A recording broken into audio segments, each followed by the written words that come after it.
Operation సింధూర్‌లో అమరులైనటువంటి భారత జవాన్లని తొలిసారిగా గౌరవిస్తూ యుద్ధ స్మారకం దగ్గర వారి పేర్లని నమోదు చేసింది కేంద్ర ప్రభుత్వం. దీనికి సంబంధించి అధికారికంగా 6 పేర్లని వెల్లడించింది. ఇప్పటివరకు అధికారిక ప్రకటన అంటే ఆ రోజు జరిగినటువంటి సంఘటనల రీత్యా పేర్లు బయటకొచ్చినాయి.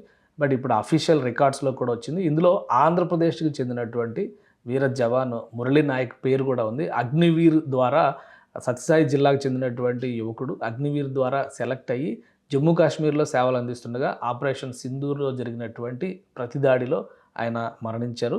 సో మొత్తం పహల్గామ్ ఉగ్రదాడికి ప్రతీకారంగా పాకిస్తాన్పై చేపట్టినటువంటి ఆపరేషన్ సింధూర్లో వీరమరణం పొందిన 6 భారత సైనికుల పేర్లని కేంద్ర ప్రభుత్వం అధికారికంగా ప్రకటించింది. దేశం కోసం ప్రాణం త్యాగం చేసినటువంటి ఈ 6 వీరుల పేర్లను ఢిల్లీలోని నేషనల్ వార్ మెమోరియల్ వద్ద 2025 విభాగంలో 3D గోడపై లిఖించారు. ఈ వీరుల త్యాగాలను స్మరిస్తూ నేషనల్ వార్ మెమోరియల్ వెబ్సైట్లోని రోల్ ఆఫ్ ఆనర్ విభాగంలోనూ వీరి పేర్లను అధికారికంగా చేర్చారు. ఆపరేషన్ సింధూర్ సమయంలో భారత సాయుధ బలగాలు చూపినటువంటి తెగువకి, ప్రాణ నష్టానికి సంబంధించినటువంటి వివరాలు కూడా ఇప్పటివరకు అధికారికంగా వెల్లడించడం ఇదే తొలిసారి. అది మొత్తం 26 మందిని ఆ రోజు పహల్గాంలో చంపేశారు. ఆ సంగతి అందరికీ తెలిసిందే. అమరవీరుల పేర్లు చూస్తే కనుక సుబేదార్ మేజర్ పవన్ కుమార్, అలానే rifleman Sunil Kumar, lance Naik Dinesh Kumar, Agniveer Murali Naik, ఈయన ఆంధ్రప్రదేశ్కి చెందినటువంటి వీరుడు. అలానే హవల్దార్ సునీల్ కుమార్ సింగ్, సార్జెంట్ సురేంద్ర కుమార్, వీళ్ళు 6 కూడా మరణించారు. వారి పేర్లని, వారి